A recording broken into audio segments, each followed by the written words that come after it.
tá? Não sei o que o Ciro vai responder, mas, mano, esse corte aqui eu vou fazer, tá? Esse corte que eu vou fazer. Esse corte aqui é importante. Pessoal, Farinazo, do canal Arte da Guerra, pergunta pra Ciro Gomes, né? O Cirão da Massa. Se não tá errado 12 pessoas no Brasil ter mais poder que o cidadão eleito, né? Com 60 milhões de votos. Quem são as 12 pessoas? 11 ministros do STF e o presidente do Banco Central. Beleza? Tudo sem voto. Faz a pergunta aí, comandante. O Lula, o Bolsonaro, tá senso. Quase empatou depois de tudo que aconteceu. Mas vai ver na história. Não é um contrassenso que um homem com 60 milhões de votos, seja quem for, o Lula, o Bolsonaro, você, quem chegar lá, tem menos poder do que 12 pessoas, os 11 do Supremo e mais o presidente do BC, que não tiveram voto nenhum. Você não acha que está na hora de fazer uma reforma constitucional? Porque o problema é esse aí. A gente elege um presidente que já está mandando menos que a rainha da Inglaterra. Você lembra do caso do Bolsonaro? Ele não pôde nomear um delegado de polícia. A Dilma não pôde nomear o presidente Lula para a Casa Civil. Quer dizer, a gente apequenou a presidência da República, né? Tá complicado. Como é que você está vendo tudo isso? Comandante, o fraco líder faz fraca a forte gente. Essa frase não é minha, né?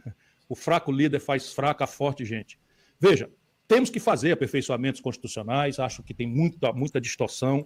Pelas tantas, eu falei, para ver se o povo me entendia, que uma vez presidente ia devolver o judiciário a sua caixinha, o Ministério Público a sua caixinha. Foi uma celeuma gigantesca. Então, eu estava pensando no organograma, né? Caixinha é o organograma. Quem faz o quê? Porque virou baderna mesmo. Virou. Montesquieu aqui já ia ficar maluco. Aqui está se revirando no túmulo para dizer que não me citem com essa coisa que estão fazendo aí no Brasil. Porém, comandante, e há aperfeiçoamentos constitucionais, eu sustento que não há nenhuma norma constitucional que entregue a um líder autoridade. Sabe, autoridade já está descrita na Constituição. Tome-se o exemplo dos dois que o senhor deu, né, um juiz singular, uma decisão monocrática, precária, impedir o presidente da República de nomear um subordinado seu. Em nenhuma circunstância, e olha que quem postulou o impedimento da nomeação do cara da Polícia Federal fui eu. Eu, porque sabia da debilidade da autoridade do Bolsonaro. Mas veja bem, eu, presidente da República, isso não aconteceria. Ou esqueça, qualquer presidente da República que seja cioso da sua autoridade, lembrar-se-ia, para falar aqui com a moda Michel Temer, do juramento. Por que o presidente da República faz um juramento? Qual é o teor do juramento? Aquilo é a fundação da autoridade. Então, Cara, a autoridade ela é dura mesmo, assim, ó. Igual eu vou dar o papo tipo de professor. Professor, eu vejo muito isso, por exemplo, educação infantil. Eu vejo muito isso. Porque educação infantil, quando a criança está ali naquela idade de 3 anos até mais ou menos uns 7 anos de idade, 7 anos já pega primeiro e segundo ano, né? Mas principalmente quando está entre 3 anos, 4 anos, 5 anos, na educação infantil, ela está no meta de testar os seus limites. Tá ligado? Testar os seus limites, não os seus, tantos os delas, e acaba isso refletindo para você e das autoridades que estão ali. Então a criança vai estar sempre te testando, velho. Sempre te testando para saber até onde ela pode ir. Então, mano, isso essa parábola que eu tô contando é parábola, né? Mas essa comparação que eu tô fazendo aqui agora serve muito pra esse caso aí. A autoridade, mano, você demonstra. E tem que acreditar também, velho. O rei tem que ser, né? Como é que é? Amado, ou se não é amado, tem que ser temido. Né? Só tem esses dois jeitos, assim, porque, mano, não tem muito pra onde fugir, não tem como escrever, é assim que é pra fazer, coisa e tal. É autoridade, bicho, autoridade. São coisas, relações entre humanos, mano, que alguém vai exercer um sobre o outro. É foda. Medo, sob o penhor da minha honra, lá nos Estados Unidos eles pedem a ajuda de Deus, cumprir e fazer cumprir a Constituição. Quando o Constituinte escreveu cumprir, ele está mandando o presidente obedecer à lei. E fazer cumprir, ele está determinando ao presidente, enquanto chefe de Estado, que constranja todos nós ao cumprimento da Constituição. Então, dado que um juiz, seja de qual status for, inclusive especialmente ministro do Supremo, notoriamente extrapola das suas atribuições de forma individual, liminar e impede o exercício do juramento, cabe ao presidente da República simplesmente desobedecer, não cometendo o crime de desobediência. A resposta é um ofício, simples assim. Um ofício, senhor presidente do Supremo Tribunal Federal, não se dirige nem ao ministro que deu a liminar.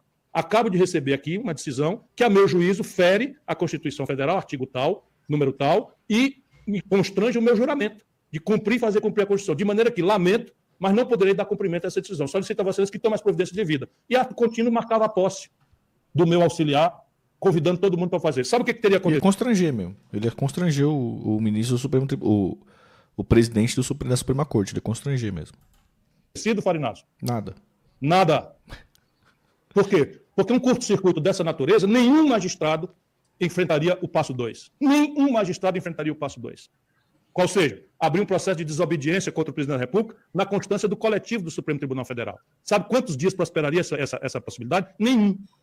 Então, estou falando de autoridade. Essa é a autoridade. Se você não tem... O problema da autoridade é o seguinte, como você já tem um presidente, no caso da Dilma, que era uma desautorizada, no caso do Bolsonaro também, ele já é um sem autoridade, né? A Dilma, quando flagrantemente queria nomear o Lula para ministro, não pela autoridade ou porque ele ia fazer, mas sim como uma, né, ali, não sei, depois tem uma galera que fala aí, depois saiu outras partes do áudio e tal, e meio que desconta disso a história, né? Mas o enredo criado ali no momento foi: vou nomear o Lula para ele conseguir, né, fazer ali, não ser preso ou ter o foro, coisa do tipo, né? Então ali já era uma descaracterização da moral do presidente, né, da autoridade da presidente. Então ali é meio complicado. O Bolsonaro também, né, quando vaza aquele negócio de vou mexer na PF mesmo, você vai sair sobre os meus filhos, e se mudar eu mudo o ministro, porra! Aquele papo, então, aquele já era, né? Já era também uma desmoralização dele, já era uma perca de autoridade. Quantas vezes, não é gabolice não, é exemplo, porque palavras ao vento, o Brasil está completamente cansado. Eu fui governador, enfrentei situações como essa. Houve um dia em que uma juíza do trabalho declarou o estado do Ceará sob o meu governo depositário infiel. Eu recorri de uma sentença absurda, que era corrupção e pagamento de propina para juiz, para não sei o que e tal, e para recorrer na Justiça do Trabalho, o paciente tem que dar bens em garantia. E eu dei os bens em garantia e, naturalmente, fiquei com os bens sob guarda, porque eram bens da repartição que eu tinha lá. Então, era o ar-condicionado, a mesa, o carro da fazenda. Então, estava dado em garantia, mas o uso e a guarda era constado como é absolutamente normal. Um belo dia, sem qualquer inovação, a maluca da juíza declarou o estado do Ceará depositário infiel, como se o Ceará fosse embora do Brasil, fosse fugir para evadir isso da dívida. Aí, o que eu vou fazer? Vou fazer um apelo e não sei o que e tal? Que conversa é essa? Aquilo tudo é suborno. Eu simplesmente mandei a polícia prender quem quer que fosse executar a ordem, porque é flagrantemente ilegal. Ela escalou um ponto acima, chamou a Polícia Federal para dar reforço ao mandado. E eu disse para o superintendente da Polícia Federal que tinha mais homem do que ele, contando o efetivo da Polícia Militar. E ele disse: mas, governador, eu não estou propondo isso, não, eu quero um conselho. Depois o meu conselho é viagem, porque a merda está feita. Pronto, falei de novo. Né? E pronto, sabe o que aconteceu, Farinazzo? Nada.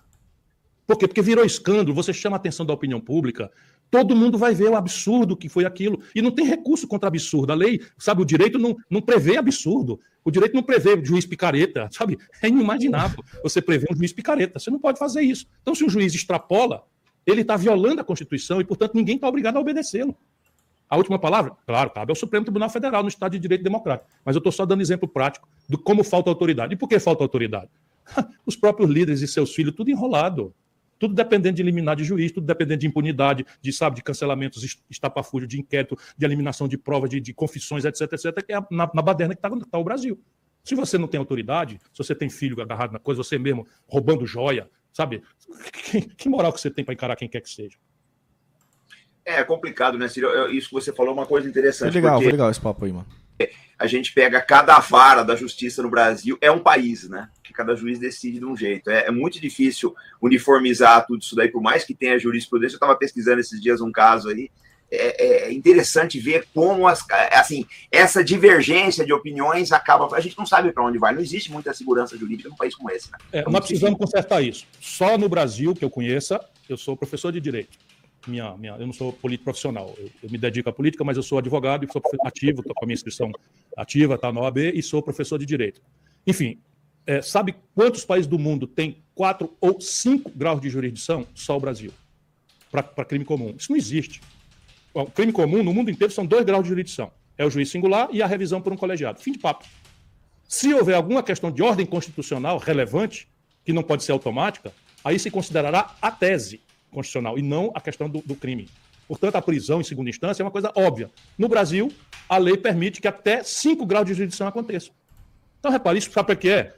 É que os ricos, os poderosos, né, construíram isso, porque eles e somente eles podem contratar grandes escritórios de advocacia, lamentavelmente, grandes escritórios de advocacia agora com parentes de ministros e de juízes, etc., não é? Acertando por fora, não é, a impunidade. Então, isso daí é para garantir a impunidade dos brancos, dos poderosos, do baronato brasileiro. Portanto, aí teria que ser feito.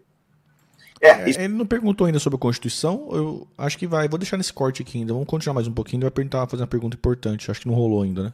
Isso é uma coisa que a gente vai. Essa é uma bandeira que a gente vai ter que levantar. Se não fizer reformas. Eu acho que tudo bem, a Constituição de 88 ela foi bastante progressista para a época, foi um avanço, e ela nos trouxe até aqui, mas eu não sei se ela vai nos levar onde a gente tem que chegar, não. Não, a democracia brasileira está na hora da gente discutir. Fracassou. Fracassou. Não é que está fracassando, fracassou. Palavras duras. Não né? por causa dela. Mas a democracia brasileira, do jeito que está aí, fracassou. A República está podre. Ciro, a gente está chegando no final, 1 hora de live. É isso aí, né? O pessoal ficou empolvoroso aí, né? O pessoal ficou querendo cancelar aí o comandante por causa dessa pergunta. Mas é isso, né, mano? Normal, né, velho? O pessoal também... hoje mesmo na live eu tava conversando, acho que foi com o Rafa, né? Falando, mano, reduzir um pouco aí o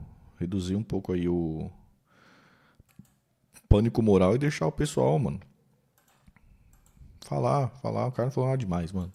Mimimi.